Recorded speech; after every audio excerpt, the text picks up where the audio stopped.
Sallallahu alaihi Muhammad sallallahu alaihi wasallam wa ala alihi wa sahbihi wa man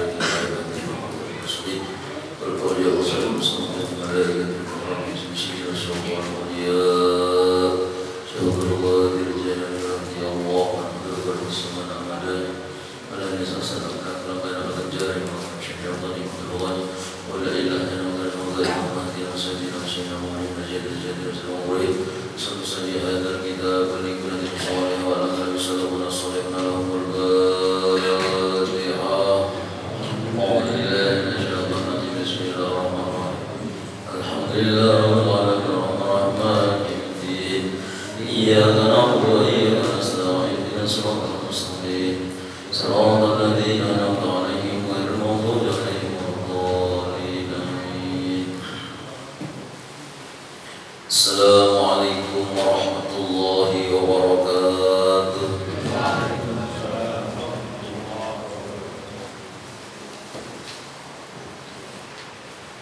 Bismillahirrahmanirrahim. Alhamdulillahi rabbil alamin wa bihi nasta'inu ala umurid dunya waddin. Allahumma salli wa sallim wa barik ala sayyidina maulana Muhammadin salatan kamalan nihayata li kamalika wa adadi kamali. Subhanaka la ilma lana illa ma 'allamtana innaka antal alimul hakim. Rabbi shrah li sadri wa yassir li amri wahlul 'uqdatam min lisani yafqahu qawli wasaddid lisani wahdi qalbi bijahin nabi wa ali nabi sallallahu alaihi wasallam. Amma ba'd. Jemaah sekalian dirahmati Allah, alhamdulillah kita bersyukur kehadirat Allah Subhanahu wa taala atas limpahan rahmat dan karunia-Nya sehingga sampai malam ini kita bersama-sama bisa berhadir kembali di majelis kita. Mudah-mudahan duduk kita, hadir kita, apa yang kita lihat dan yang kita dengar menjadi ilmu yang bermanfaat dan maslahah fi dunya wal akhirah, yang mendatangkan rahmat dan barokah dari Allah Subhanahu wa taala. Selawat dan salam untuk baginda Rasulullah Muhammad sallallahu alaihi wasallam, sahabat, kerabat, pengikut dan pecinta sunnah beliau ila akhir zaman. Bismillahirrahmanirrahim. Qala al-musannif rahimahullah ta'ala wa nafa'ana bihi wa bi jami'i ulumi fid dharain amin. Al-babur rabi' halaman 31. Bermula ini bab yang nomor 4. Fi adabil muta'allimi, menerangkan adab-adab fi adabil muta'allimi, yaitu menerangkan tentang adab-adab orang yang belajar. Di durusihi, di dalam pelajarannya, wa ma ya'tamiduhu ma'as-sayhi, dan sesuatu yang berhubungan adab-adab dengan guru, warifqati, dan dengan teman. Wafihi, dan di dalamnya tadi bab ada salah satu asaro, yaitu 13 adab, 13 macam minal adabi, dari beberapa adabnya. Al-awwal, bermula yang pertama itu ayyabda'a bi fardin ainihi, bi fardin ainihi, yaitu pertama adabnya bi fardhi ainihi, yaitu dengan memulai pelajar tadi atau seorang murid atau yang orang belajar tadi memulai dengan ilmu yang fardhu ain. Jadi belajar yang pertama itu, orang mau belajar ilmu agama itu, yaitu yang pertama yang harus didahulukan adabnya adalah ilmu yang fardhu ain.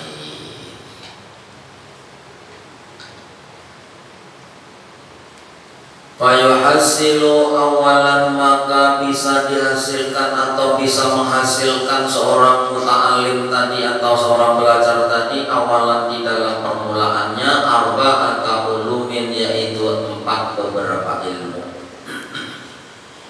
Pertama, ilmu dzati, rupanya atau jenisnya yaitu ilmu dzat, al-aliyati, yang maha tinggi.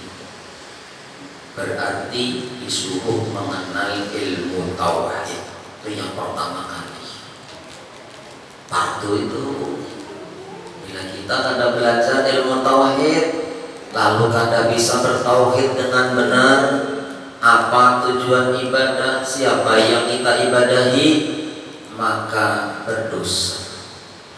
Berdosa karena wa kullu man bi ghairi ilmin ya'malu a'maluhu mardudatun la tuqbalu. Setiap seseorang beramal tanpa ilmu, maka amalnya ditolak, tidak diterima.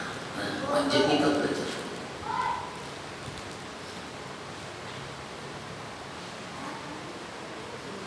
Wa yakfihi an ya'taqida annaha mawjudatun qadimatun baqiyatun munazzahatun anil naqais mutasifatun bisifatil kamalat.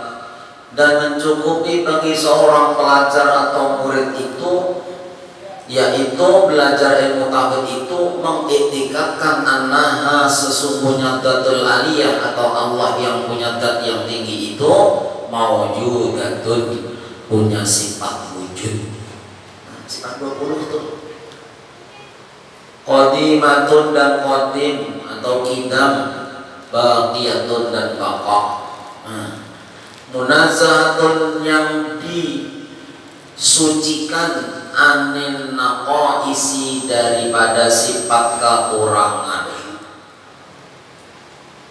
Mutasifatun bisifatil kamalat, yaitu yang bersifat dengan sifat-sifat kesempurnaan. Itu secara global. Minimal kita ini meyakini ketika kita bahwasanya Allah itu bersifat dengan sifat kesempurnaan, maha suci dari sifat kekurangan. Itu secara global ya. Rinciannya ada pada sifat 20. Itu rinciannya. Mulai wujud, qidam, baqa, nah itu sampai mutakalimah. Wajib itu. Yang penting belajar sudah wajib. Masalah paham itu urusan Allah. Jadi kita wajib belajarnya. Jadi pertama, cukup bagi seorang yang belajar itu belajar etikat bahwasanya Allah itu secara ringkas mawujud, qidam, baqa, maha suci dari sifat kekurangan dan bersifat dengan segala sifat kesempurnaan. Itu contoh umpamanya kita nih beretikat Allah bersifat wujud. Allah itu bersifat wujud, artinya ada. Dalilnya adalah Allahul ladzi khalaqas samawati wal arda wa bainahuma. Itu dalilnya.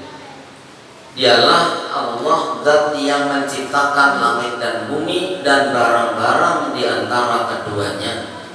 Nah, itu dalilnya secara nakli, diambil dari Quran. Maka yang wajib kita tafakuri bukan Allahnya. Yang wajib kita tafakuri itu tanda-tandanya atau dalil-dalil yang menunjukkan bahwa Allah itu ada. Apa itu? Langit, bumi, dan apa-apa yang ada di antara keduanya. Itu yang harus kita tafakuri. Artinya apa? Akal kita kadang menerima amun Allah itu tidak ada atau ada. Buktinya ada langit, ada bumi, dan sesuatu yang di antara keduanya. Mustahil semua itu ada dengan sendirinya. Akal kita kadang menerima. Maka wajib Allah bersifat ada. Nah, lalu langit dan bumi namanya ma siwallah. Apa-apa sesuatu selain Allah namanya makhluk. Jadi yang menjadi bukti adanya Allah itu makhluk. Maka yang harus kita utik-utik, kita pikir-pikir, kita tafakuri, berangan-angan, sambil merenung mentafakuri itu, yang ditafakuri itu makhluk ini yang menjadi bukti adanya Allah. Dilarang kita memikirkan Allah, haram. Tafakkaru fi ayatillah wala tafakkaru fillah. Namun dia mikir Allah, kayak Allah tuh ya, Allah itu di hidung tangan dah. Nah nanti akhirnya sampai di pinggir jalan nulis-nulis, gambar-gambar, ada baju. Kenapa? Mikir Allah, stres. Yang disuruh ditafakur itu ayatnya. Sampai umpamanya mencari ketenggiling sana, mencari sate atau tengkleng namanya. Di situ sampai di sana ada tulisannya.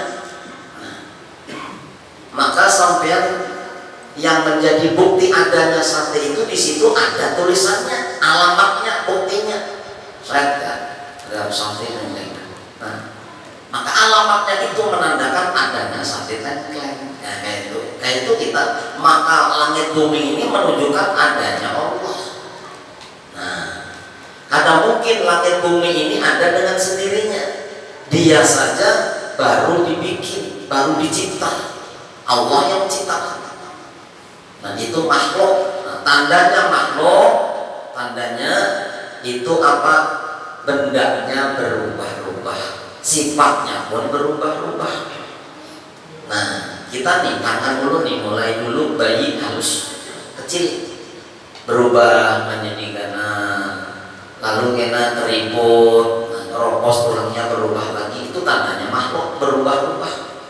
Nah, yang berubah-ubah itu menurut kaidah sesuatu yang berubah-ubah itu berarti itu adalah hal yang baru, barang yang baru. Ini baru diulah, geraknya baru diulah, baru dibikin, itu barang baru. Nah, kalau barang baru mustahil bikin sendiri, mustahil dirinya bisa membikin dirinya sendiri karena dianya baru saja dicipta. Nah, itu sampean. Sampean lampu tadinya mati, diketik jadi hidup, berarti ada perubahan dari mati menjadi hidup. Namun berubah ini berarti barang baru. Kalau barang baru dia mustahil bisa menghidupkan dirinya sendiri. Dia saja baru dicipta, maka hidupnya lampu bukti adanya tukang ketik lampu. Nah, tek seorang hidup lampu ya. Nah, kayak itu jual langit. Kita lihat langit, maka adanya langit membuktikan adanya Allah yang tukang ulah langit. Nah itu. Jadi manusia, alam semesta ini bukti adanya Allah. Nah itu contoh saja Pak. Contoh bahwa kita ini harus punya akidah bahwasanya Allah itu maha ada. Adanya bukan diadakan. Nah, bahkan adanya Allah itu sudah ada sebelum yang ada ini ada, bahkan sebelum kata ada itu ada, dan sampai kata ada itu tiada, Allah masih tetap ada. Nah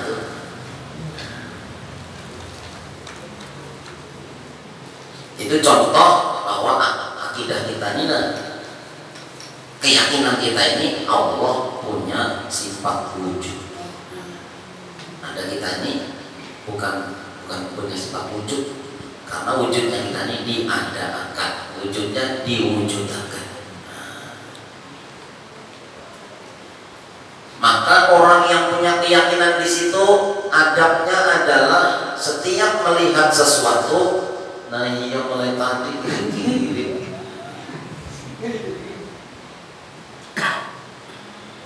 belum di setengah masuk angin tadi makan lambat, dari sikiran dari tenggiling tadi. Di depan truk banyak bener, jadi berjurut apa segala dijurut karena membalapnya truk 5 berjurut. Biasanya jam 4 sudah sampai rumah, ini setengah 5 baru sampai rumah. Jadi bagasi terus dalam mobil, ada tahan. Apa adabnya bila orang sudah meyakini bahwa Allah itu bersifat wujud? Maka adabnya, ini adabnya yang penting, karena bila bayar itu sudah kenal, maka adabnya bila dipakai, maka ibarat iman itu bersinar-sinar, bercahaya. Tapi bila ada dipakai adabnya, pemahaman tentang wujud kita bahwa ini akan redup-redup, akhirnya hilang. Maka yang penting adabnya itu. Adab bila Allah itu bersifat wujud, kita yakin, sudah yakin-yakinnya. Nah, maka adabnya setiap melihat sesuatu hendaklah dia ingat Allah juga adanya. Nah, itu bahasa selanjutnya. Kita ini meyakini Allah itu ada, sedangkan makhluk ini kan ada. Makhluknya asalnya ada. Kenapa bisa ada? Sesuatu yang awalnya tidak ada, lalu diada-akan, lalu akhirnya mati tiada, itu hakikatnya barang tiada. Maka yang adanya Allah. Apa pengamalannya? Setiap melihat sesuatu, apapun sesuatu itu, seluruh makhluk, kita melihat binatang, melihat tumbuh-tumbuhan, melihat manusia, melihat laut, gunung dan sebagainya. Ketika kau melihat sesuatu itu, hendaklah engkau ingat kepada Allah yang tukang mengada-akan. Hanya ada orang menghina kita, woi, menghina kita banyak panggilan apa? Woi, maling ya, umpamanya. Woi, maling ya, umpamanya. Nah, orang yang bertauhid marah ada. Kenapa? Bahkan adanya suara itu membuktikan adanya Allah. Ada ya Allah, itu buktinya ada suara. Ada mungkin yang bisa bersuara sendiri. Kamu karena diberi suara oleh Allah. Ini hanya diulah Allah. Dia saja baru dicipta oleh Allah. Barang baru tidak bisa menciptakan dirinya sendiri. Berarti dia berjalan, dia berbunyi, itu adalah ciptaan Allah. Ada ya Allah. Maka melihat makhluk, ingat Allah yang mengadakan makhluk itu. Itu memahami. Maka setiap melihat sesuatu dia, maka akhirnya indah. Orang yang ahli suhud, ahli menyaksikan kehadiran Allah dalam setiap sesuatu, maka Masya Allah, mensucikan Allah terus, kagum terus, terpana terus dengan alam semesta ini. Apa aja tuh? Melihat orang alim benar, Masya Allah, alimnya orang itu dialimkan Allah. Allah yang nampak. Melihat orang sugih benar, Allah yang mengayahkan orang itu. Allah yang berfungsi di situ. Melihat orang, Masya Allah, hina, ditangkap orang, dipukuli orang. Melihat orang itu, ingat Allah yang menghinakan. Jadi melihat semua alam semesta ini mengingatkan kita tentang adanya Allah yang menciptakan segala sesuatu itu. Maka pandangan mata kita jangan berhenti di makhluk itu, harus punya pandangan tembus kepada yang berfungsi di balik makhluk itu. Bila makhluk bergerak, yang menggerakkan itu adalah Allah. Bila makhluk diam, yang mendiamkan adalah Allah. Bila makhluk itu hidup, yang menghidupkan adalah Allah. Nah, ingat lawan Allah. Itu adabnya bila orang yakin Allah itu bersifat wujud. Nah, itu contoh aja, dan kita wajib tuh wajib. Tapi secara global dari sini, secara global Allah itu maha suci dari sifat kekurangan dan dia bersifat dengan segala sifat kesempurnaan. Itulah Allah secara global itu. Makanya orang yang makrifat kepada Allah itu tingkatannya beda-beda. Jangan disamakan. Kalau orang sudah wahdatul wujud, wahdatul wujud atau wahdatul wujud tingkat kayak Siti Jenar tuh, itu kita belum cukup kekuatan syariat kita umpat-umpat ya. Ada sembahyang, asli ada sembahyang. Tingkatan lain-lain, ada yang tingkat sekedar membedakan antara alam dengan Tuhannya. Ini gunung ini Tuhannya lain, ini laut Tuhannya lain, ini api Tuhannya lain. Api ini diciptakan oleh Allah, gunung diciptakan oleh Allah, langit diciptakan oleh Allah, Allah yang menciptakan. Itu makrifat sudah, tapi makrifatnya tingkat awal. Orang yang kayak itu sah jadi penghulu, sah jadi saksi, sah jadi imam. Kenapa? Sudah makrifat kepada Allah walaupun tingkatnya hanya Allah. boleh disamakan. Tapi orang-orang yang arif billah, yang marifat kepada Allah, maka pada etikat dalam dirinya tidak ada makhluk, yang ada hanya Allah.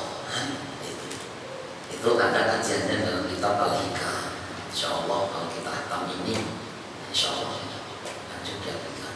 Atau sifat 20 dulu, kalau belum langsung sifat Al-Hikam agak bingung sedikit. Jadi yang disamakan kita. Sidin makrifat juga, tapi makrifatnya sudah wahdatus syuhud. Itu kelapa itu karena mau makan wahdatul wujud. Manunggali kaulo Gusti bersatunya hamba dengan Tuhan, ada mau Sidin pakai wahdatus syuhud. Satu saja yang disaksikan, tiada lain, hanya Allah.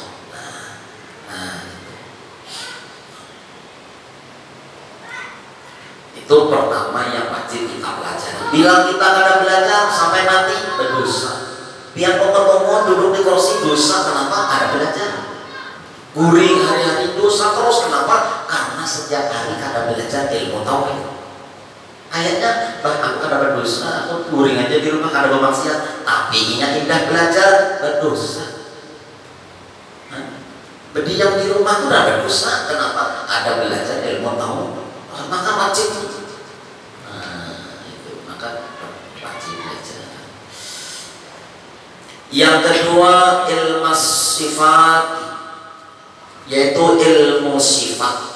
Wa yakfihi ayat taqida anna dzatal aliyata mutasifatun bil qudrati wal iradati wal ilmi wal hayati was sam'i wal basari wal kalami. Ini belajar ilmu sifat-sifat Allah. Cukup sifat Allah itu diringkas dengan apa? Meyakinkan bahwa Allah Subhanahu wa taala itu mutasifun, bersifatan bil qudrah, dengan sifat qudrat, kuasa, wal iradah, dan yang berkehendak. Contoh, Allah punya sifat iradah, artinya berkehendak. Mempelajari iradat ini sama dengan mempelajari rukun iman yang terakhir, yaitu iman kepada qada dan qadarnya Allah. Makanya jar guru Bahari, rukun iman yang 6 ini bila paham yang terakhir aman sentosa. Bila ada paham yang qada dan qadar, ya tepung Allah. Sama sifat 20, bila paham iradat, insya Allah selamat. Apa iradat? Kehendak Allah yang pasti terjadi.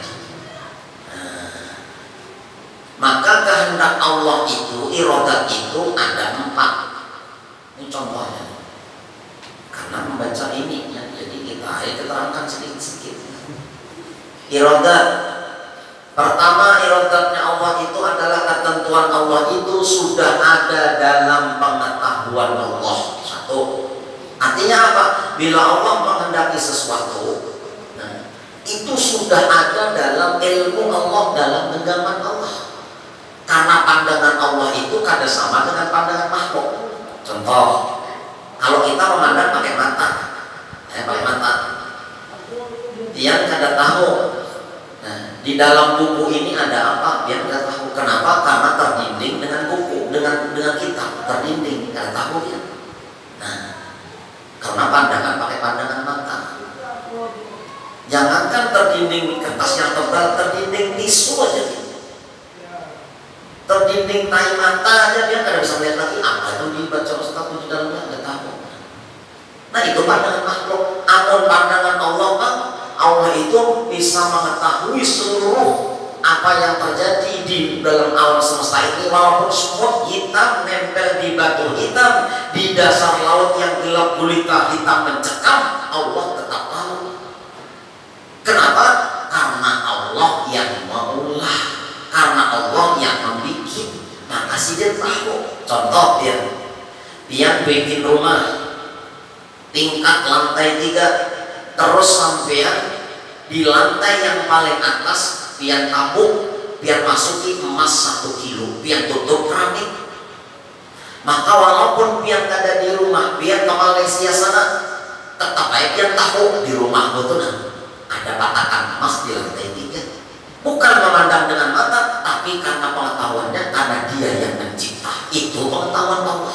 Mustahil Allah kada tahulan makhluknya. Si itu kamulah. Jatuhan tuh dasar laut tuh hiunya sekian, aku namulah tahu.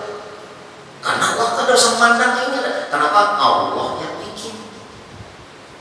Di dasar laut tuh undang papainya dari ini banyak, terinya jumlahnya sekian triliun. Allah tahu mendetek satu persatu. Kenapa? Karena Allah yang mencipta, Allah yang memelihara, dan Allah yang memberi rezeki, yang menghidupkan dan yang mematikan. Maka itu pandangan Allah. Ada sama dengan pandangan makhluk. Itu contoh irodat saja. Satu, semua yang dikehendaki Allah sudah ada dalam genggaman Allah. Dua, semua yang dikehendaki Allah pasti akan terjadi. Apa itu tuh? Hendak apa? Hendak menyiksa orang yang taat atau memberikan pahala orang yang maksiat dibolak-balik, terserah Allah. Allah pasti terjadi. Jadi orang hari ini umpamanya di kampung ini hari ini jam ini detik ini ada orang mati umpamanya, maka kada mungkin sudah kada mati, pasti mati sudah, karena jadwalnya hari ini. Belum bunyi karena jadwalnya hari ini pasti mati hari ini. Makanya kada mungkin ya anu sini kada jadi mati ya, kada jadi mati, ada kisah kada jadi mati, memang belum mati.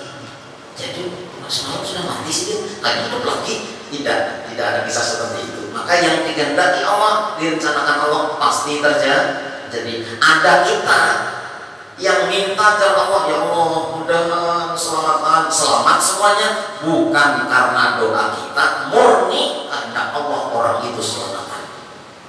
Kalau bang, nah doaku makbul loh, kabul doaku, kan ada mengepek sama sekali. Maka seandainya pas kita berdoa langsung kabul kayak wali itu, ini asli, kayak wali itu, hujan, hujan.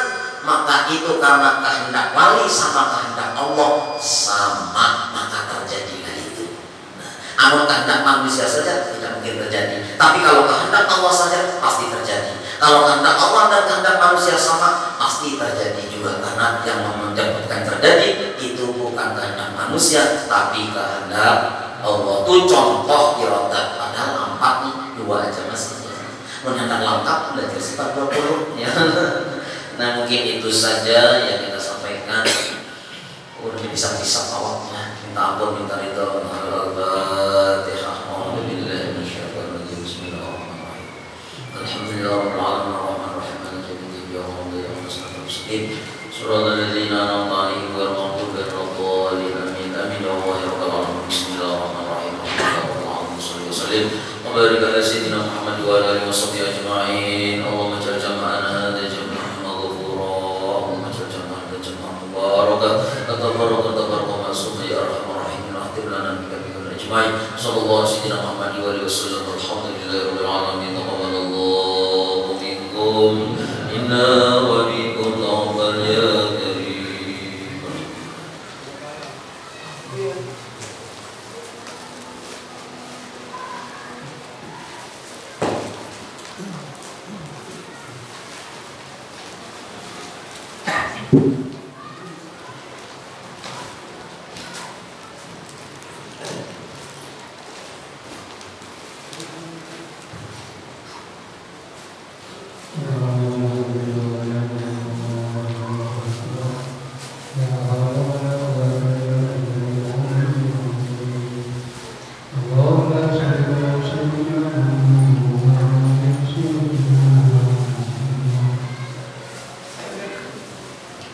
Allah